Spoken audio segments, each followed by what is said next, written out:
tal, maestras, maestros? ¿Cómo han estado? Es un gusto poder saludarlos. Y bueno, pues este día voy a compartir con ustedes un poquito del documento que se nos ha emitido para que podamos nosotros tener un regreso a clases, pues seguro y saludable, ¿no? Entonces, ¿qué les parece si iniciamos? Nuestro documento se llama Consideraciones Generales para formalizar el regreso voluntario a clases presenciales durante este ciclo escolar 2020-2021. Y bueno, pues ustedes saben que aquí en AP Consultores estamos tratando de compartir con ustedes precisamente para que podamos tener este contacto directo con ustedes. Y bueno, algunas de las consideraciones que tenemos que tener, el documento está plasmado tal cual, maestras, maestros, porque pues es un documento oficial, no está interpretado como tal. Dice, una vez que se hayan adoptado las medidas correspondientes en materia de salud, así de considerarlo la autoridad en la materia, se podrían iniciar clases presenciales conforme a las consideraciones siguientes. ¿Cuáles son esas consideraciones? Que la entidad pues se encuentre en semáforo verde, que los casos de enfermos haya disminuido, que no haya enfermos en nuestra escuela o en la comunidad donde se encuentra nuestro centro escolar. Bueno, derivado de la reforma en materia educativa publicado en el Diario Oficial el 15 de mayo del 2019, la Constitución Política de los Estados Unidos establece particularmente dos principios centrales, y esto lo hemos ido viendo en algunos temas. Corresponde al Estado la rectoría de la educación, y el Estado priorizará el interés superior de niñas, niños, adolescentes y jóvenes en el acceso, permanencia y participación en los servicios educativos. De ahí que se nos retiró de la escuela durante unos meses, ya un poquito más del año, tratando de garantizar la cuestión de la salud, por un lado, y la situación de la educación, que no se nos fuera a enfermar algún estudiante, ¿no?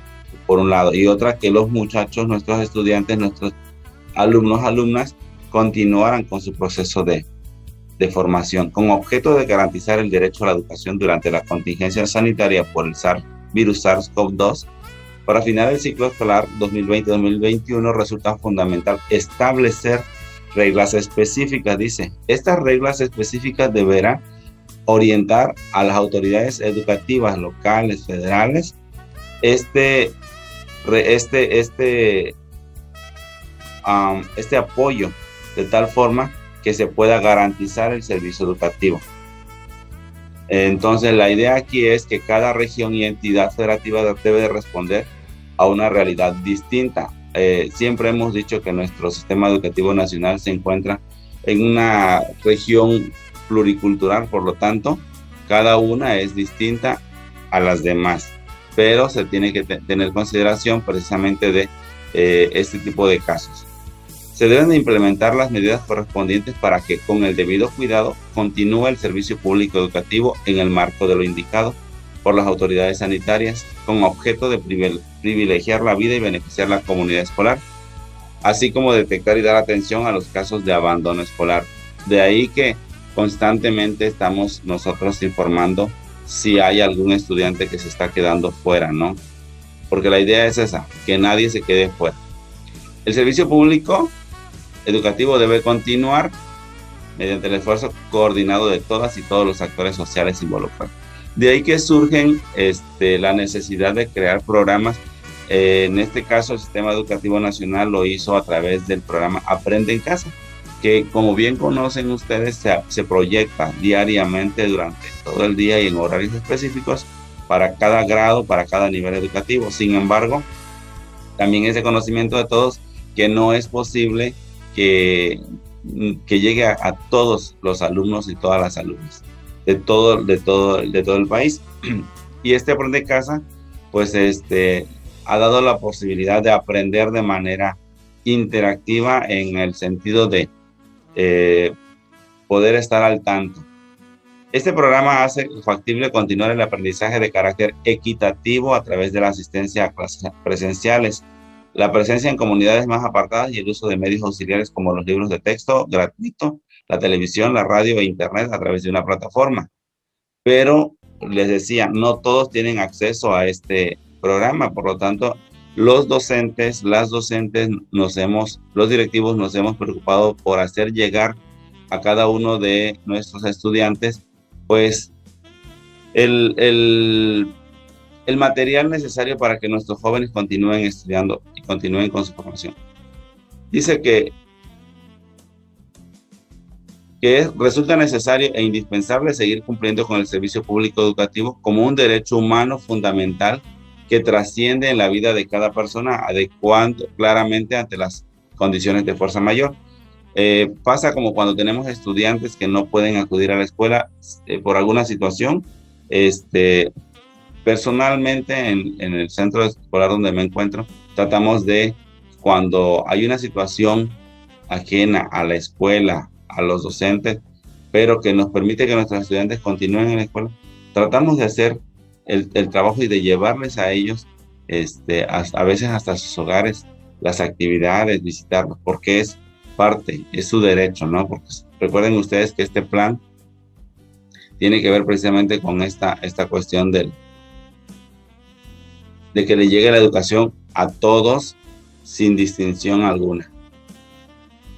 Las presentes consideraciones, este manual viene enumerado, ¿sí? Y el número 1 dice: las presentes consideraciones tienen por objeto regular acciones específicas y extraordinarias para conocer el avance de los educandos durante el ciclo escolar 2021, 2020-2021, mediante una valoración diagnóstica, establecer un periodo extraordinario de recuperación y generar un plan de atención en aquellos casos que resulte necesario. ¿Sí? Ojo, cuando resulte necesario. Y así continuar dando cumplimiento a los planes y programas de estudio para el tipo de educación básica y normal y de los tipos medio, superior y superior que dependen de la Secretaría de Educación Pública, a excepción del Instituto Politécnico Nacional, así como por aquellos particulares con autorización o reconocimiento de validez oficial de estudios otorgados por la Autoridad Educativa Federal. A su vez, se establecen aspectos que deben ser considerados para brindar el servicio público educativo de la forma presencial, siempre que existan las condiciones sanitarias necesarias y determinadas por las autoridades competentes respectivas, con objeto de continuar bajo dicha modalidad con el proceso educativo.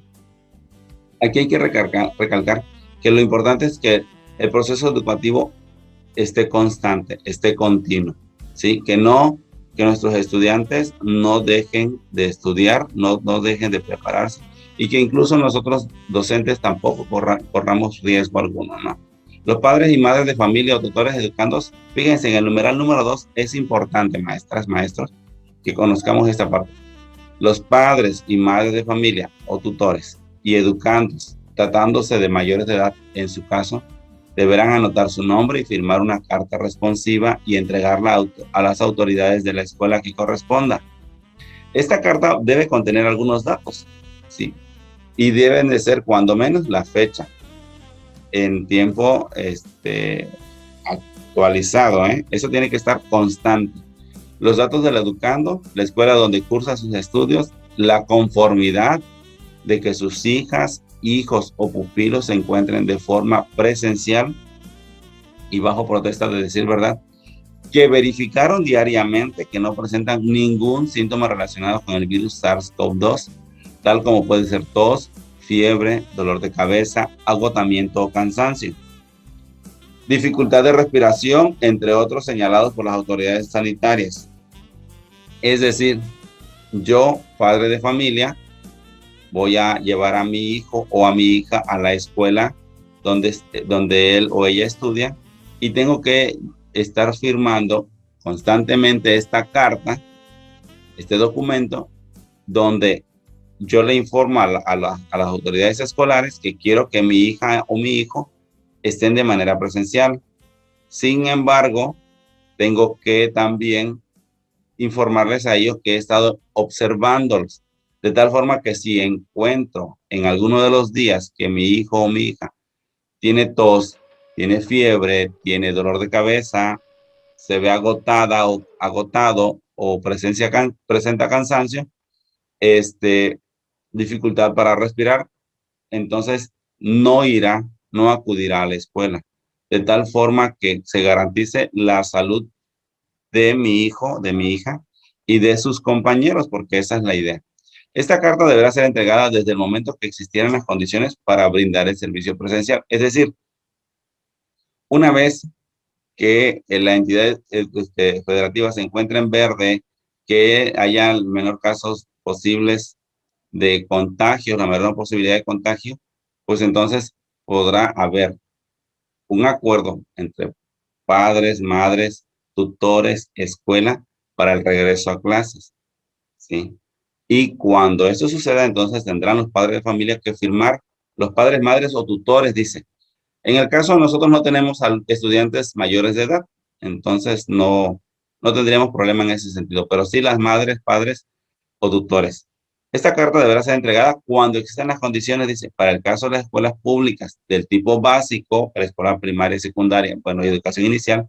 En caso de no contar con dicha carta, las autoridades escolares deberán informar de inmediato al supervisor o a las autoridades educativas locales con objeto de conocer las razones y motivos por los cuales su padre, madre o tutor se niegue a entregar el documento respectivo, haciendo de su conocimiento la corresponsabilidad y obligación que tienen de llevar a sus hijos, hijas a la escuela. Que un padre de familia dijera, yo no voy a mandar a mi hija, no voy a mandar a mi hijo, entonces no firmo la carta. Entonces tendremos que informar a la autoridad que corresponde quién y por qué, pero el padre de familia, la madre de familia, el tutor o la tutora deberán explicar por qué no se va a entregar dicho documento. ¿Sí me explico? Lo que significa que ese alumno o esa alumna no estará recibiendo clases presenciales. En el caso del tipo medio superior, superior, educación normal y demás para formación de maestras y maestros, los padres y madres de familia o tutores, o en su caso, los propios educandos, podrán firmar la carta responsiva misma que será entregada a sus respectivas autoridades escolares. Ojo, ninguna autoridad podrá coartar el derecho de los educandos a recibir el servicio público, porque ese es su derecho. Entonces, yo, padre de familia, si quiero que mi hijo o mi hija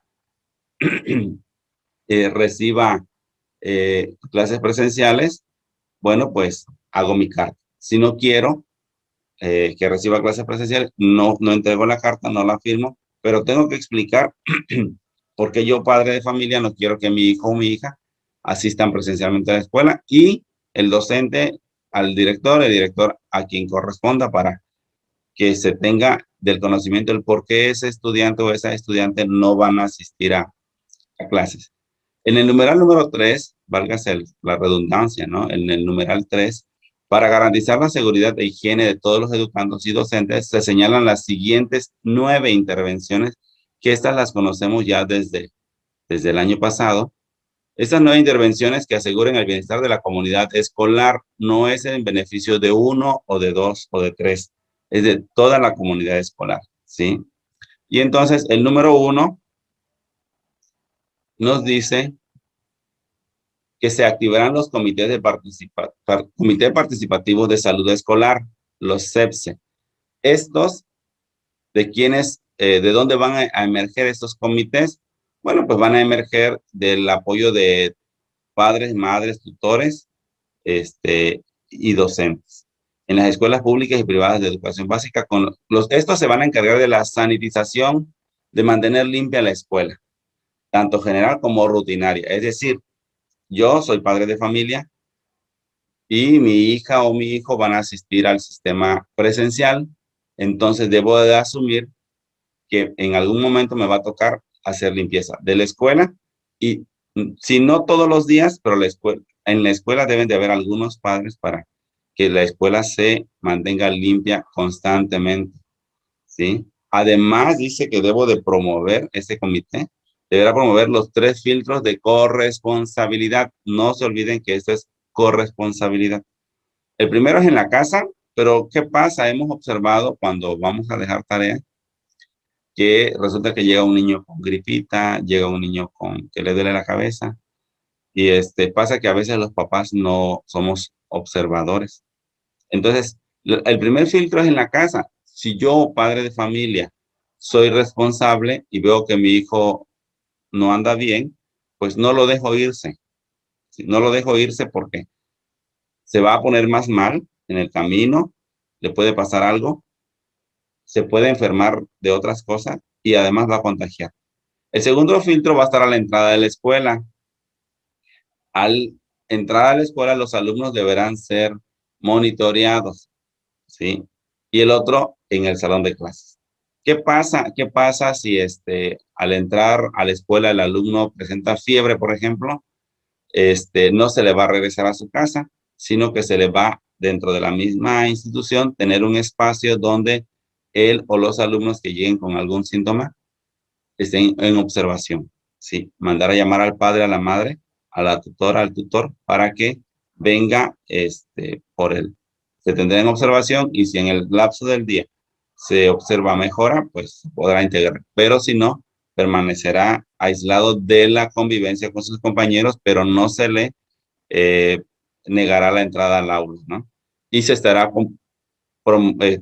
observándolo constantemente. Promover las medidas de higiene permanentes. Ese es el trabajo de estos comités de participación social de salud escolar, ¿eh?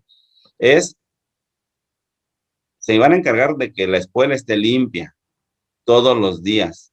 Va a promover los 3 filtros de corresponsabilidad, uno en la casa, uno en la entrada de la escuela y otro en el salón. Obviamente que en el salón de clases será el docente el encargado, ¿no? Promoverá las medidas de higiene permanentes, eh, instalará la circulación en un solo sentido para evitar mayores contactos y generar en las escuelas las señalizaciones respectivas.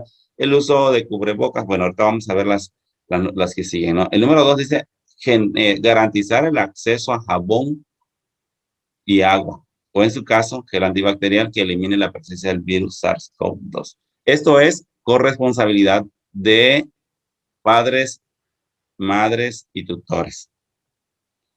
Número 3, cuidar de la comunidad escolar que se encuentre en grupos de riesgo de conformidad con lo indicado por las autoridades sanitarias. Es decir, si el estudiante que yo les decía fue encontrado con algún síntoma, bueno, pues vamos a tratar de aislarlo sin regresarlo a su casa, por supuesto, porque puede correr otro riesgo, pero se tendrá que estar observando, se tendrá que, y además, dice, cuidar de la comunidad escolar que se encuentra en grupos de riesgo.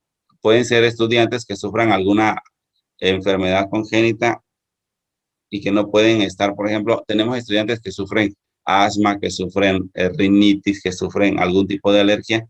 Estos estudiantes son grupos de riesgo. Tenemos personal docente que sufre algunas enfermedades como presión arterial alta, bueno, hipertensión, ¿no? Diabetes, este tipo de enfermedades que los ponen en grupos de riesgo y que de alguna manera se tiene que garantizar que estén sanos. Número 4, usar el cubrebocas o pañuelo sobre nariz y boca. Esto es permanente, ¿sí? Desde el que el estudiante sale de su casa. Recordemos que el uso de cubrebocas es para cuando no puede haber la sana distancia, ¿sí? Cuando no puede haber más de 1,5 metros o 2 metros entre un individuo y otro. Para eso es el cubrebocas, ¿sí? Obviamente que cuando nuestros estudiantes se trasladen en el transporte escolar, porque hay escuelas donde así sucede, pues tendrán que usar su cubrebocas y tener cuando menos 2 o 3 de resguardo por cualquier situación. Recuerden ustedes que hay cubrebocas que solo se pueden usar durante cierto tiempo, máximo 4 horas en el caso de algunos, sobre todo los de tela que están hechos artesanalmente, ¿no? O en el caso de pañuelos. Hay que recordar que todo esto debe de mantenerse siempre pues limpio, porque se trata de eso. Continuar con las medidas implementadas de sana distancia, las cuales se mencionan de manera enunciativa, mas no limitativas, dice. Es decir, nuestros estudiantes podrán o deberán asistir con las medidas que se solicitan. Entonces, no son limitativas. Hay que mantener la sana distancia, el uso de cubrebocas, lavado de manos, de gel. Hay que, hay que evitar filas en las entradas y las salidas, es decir, que vayan de poco en poco. Que los recreos sean escalonados, los lugares fijos asignados por el educando en el salón de clase y una asistencia alternada durante el periodo de valoración diagnóstica y reforzamiento, tomando como uno de ellos, de los indicadores, entre otros, el primer apellido de las y los estudiantes. Esta es la forma en la que nosotros vamos a organizar el aula.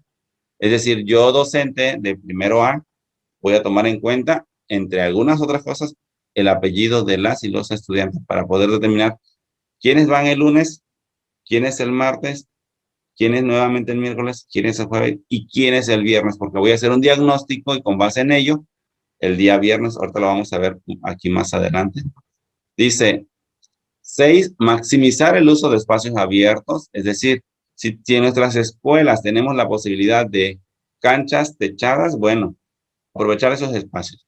Tenemos un salón grande, grande, grande donde pueden entrar nuestros 20 estudiantes, pues aprovechemos esos espacios, ¿no?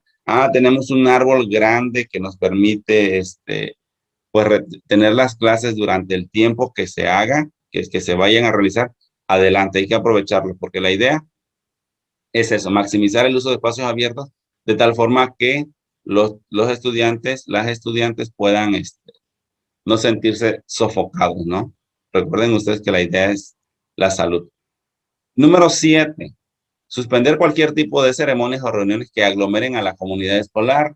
Por lo pronto no haremos simulacros, no haremos homenajes, entrega de reconocimientos, nada de eso, ¿sí? Porque la idea es que no nos amontonemos, la idea es que no haya posibilidades de contagio.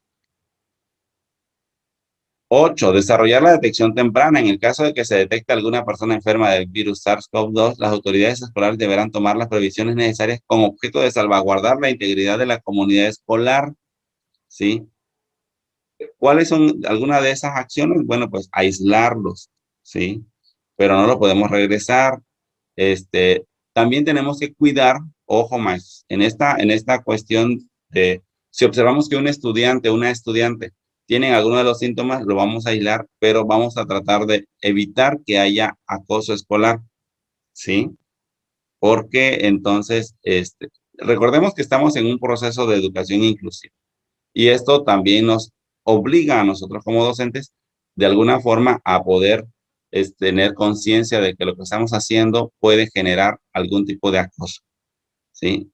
Y hay que compartir con los estudiantes, con nuestras estudiantes, que es una enfermedad y que se puede adquirir en cualquier momento y que de eso va a depender también de la responsabilidad que tengamos nosotros para que podamos continuar con nuestro proceso educativo.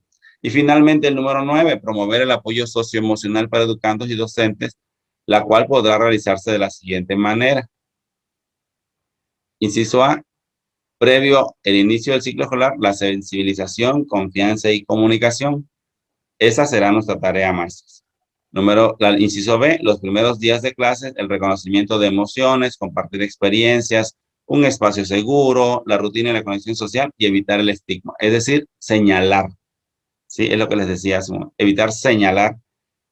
Por ejemplo, yo he visto en algunos comercios que dice, en este local o en este negocio no se discrimina a nadie ni por haber estado enfermo de COVID.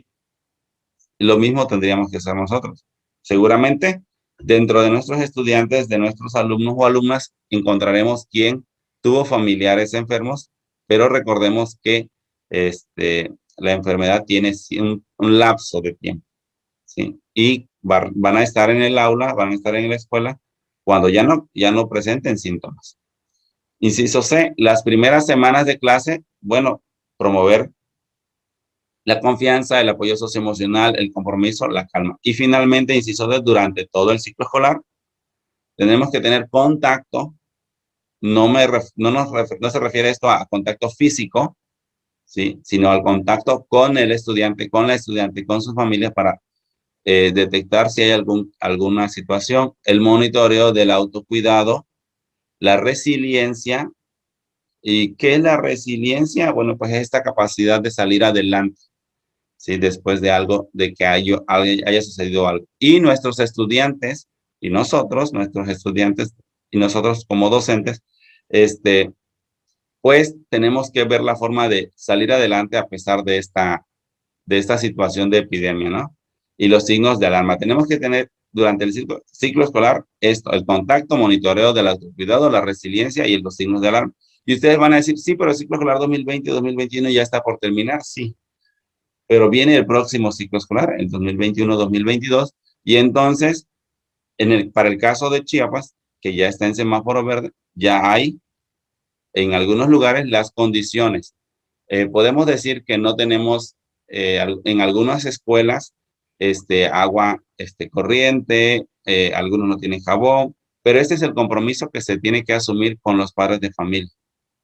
El que se suministre de agua, de jabón, de gel antibacterial, de líquidos para poder hacer desinfectar las aulas, las sillas, las mesas, el material de trabajo con el que se realiza, mantener los espacios abiertos, de tal forma que se garantice que los estudiantes van a poder eh, continuar estudiando, ¿no?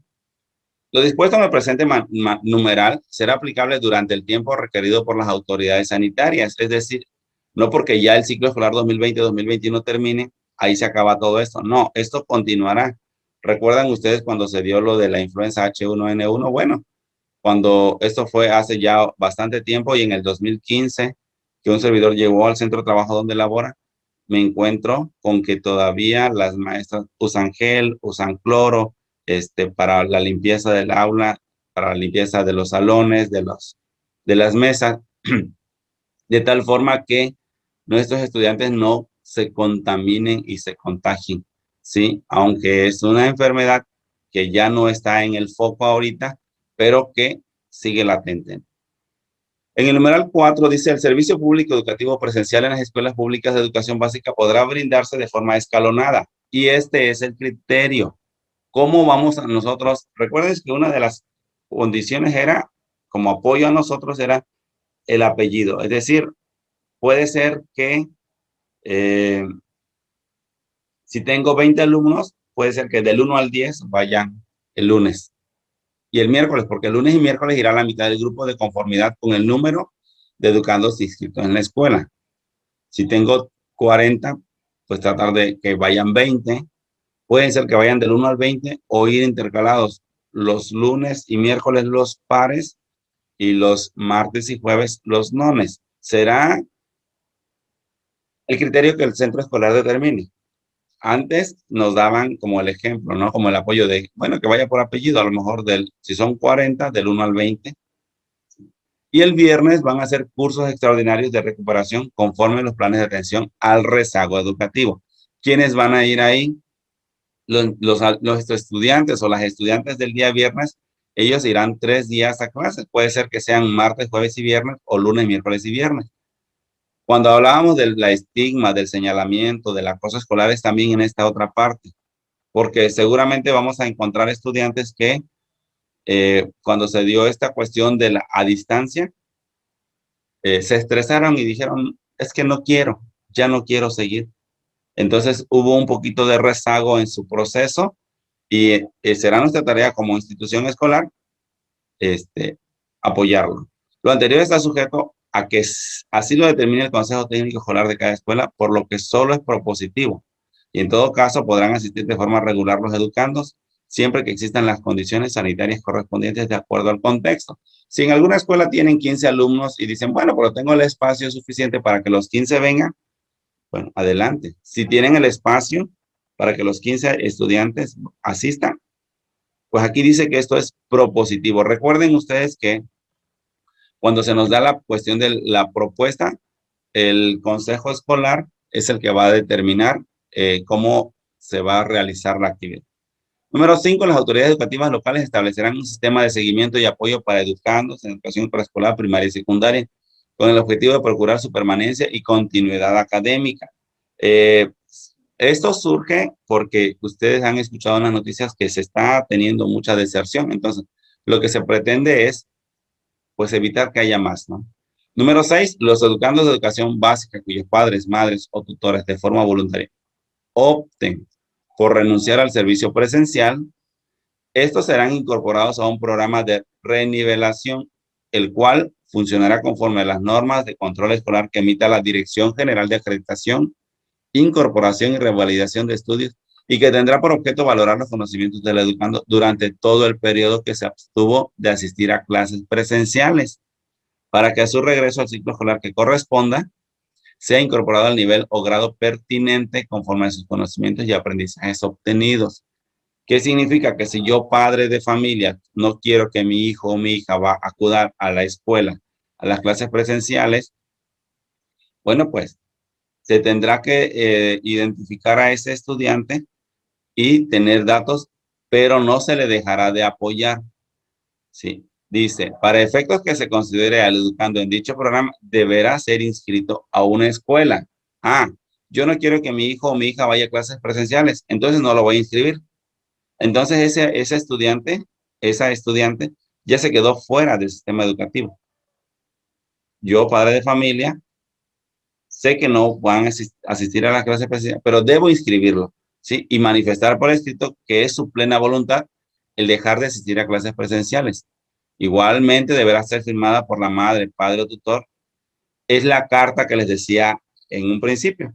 Si quiero que mi hijo o mi hija asista a las clases presenciales, debo firmar la carta donde yo soy responsable, soy corresponsable. Pero si no quiero, también debo de firmar un documento donde digo que mi hija, mi hijo no asistirán a las clases presenciales. Dice que hecho lo anterior, las autoridades escolares reportarán a la autoridad educativa local, ¿sí? Como objeto de revisar el grado de abandono escolar en el sistema educativo durante el ciclo escolar 2021-2022. Ojo, en ningún caso podrá frenarse. Esto es una modificación que se hace, maestros, a nuestro sistema de evaluación. En ningún caso podrá frenarse el tránsito educativo de grado o nivel en educación básica respecto de aquellos educandos que cursaron el ciclo escolar 2020-2021 al 2021-2022. Si el alumno estaba en primero, está inscrito, no asistió a clases presenciales, pero sí participaba, sí entregaba tareas, sí entregaba trabajos, pues entonces podrá continuar con sus estudios en el ciclo escolar siguiente. Número 7.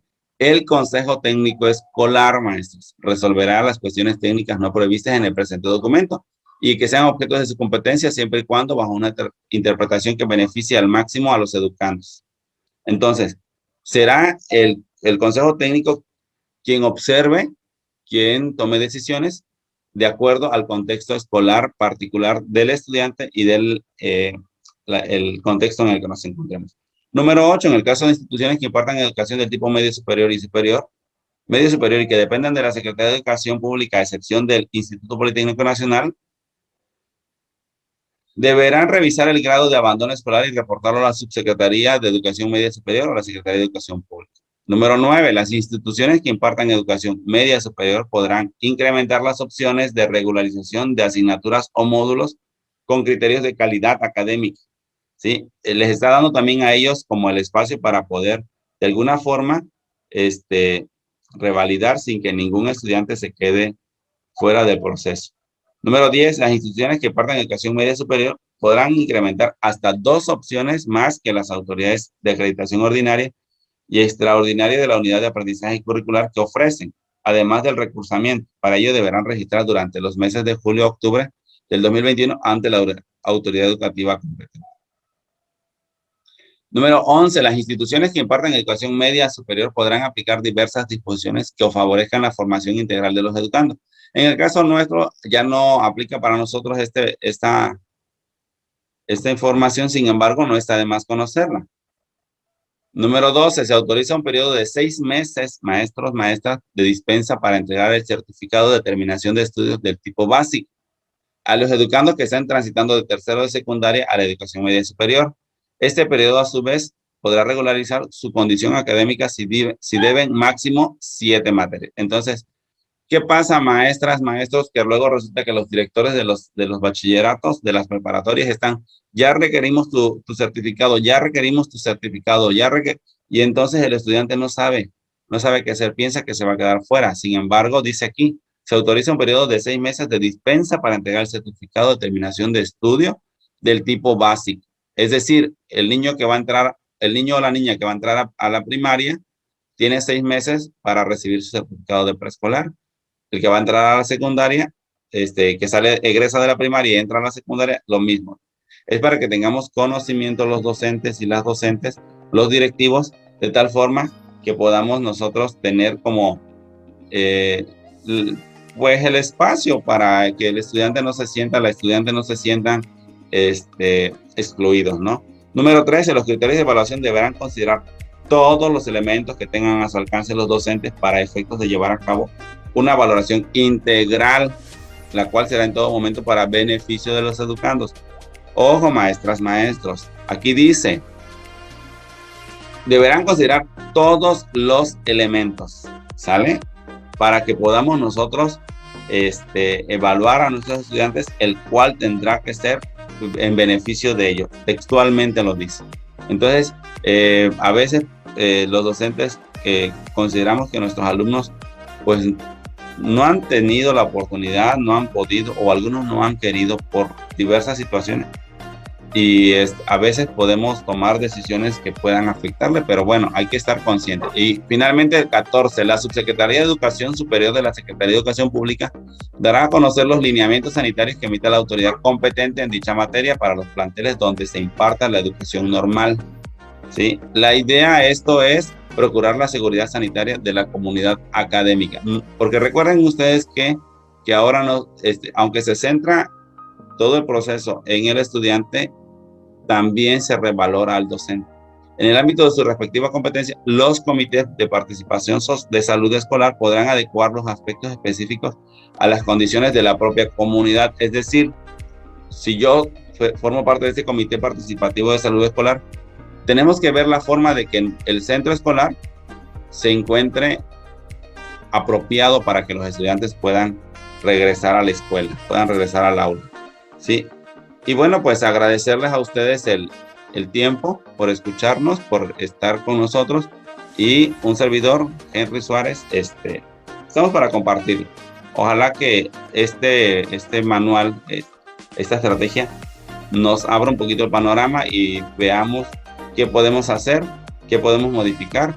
Y la idea es, sobre todo en esta parte de el alumno es el centro, bueno, también no olvidarnos de la situación emocional, tanto de nuestros estudiantes como nuestra, ¿no? Que sin duda alguna hemos, como docentes, pues realizado actividades a las que no estábamos acostumbrados, ¿sí? Por lo tanto, vamos a tratar de esta cuestión de socioemocional, de mejorarla por el beneficio propio de nuestra familia. Muchísimas gracias. Y bueno, pues nosotros somos parte del equipo de AP Consultores, nos estamos en contacto, ojalá que podamos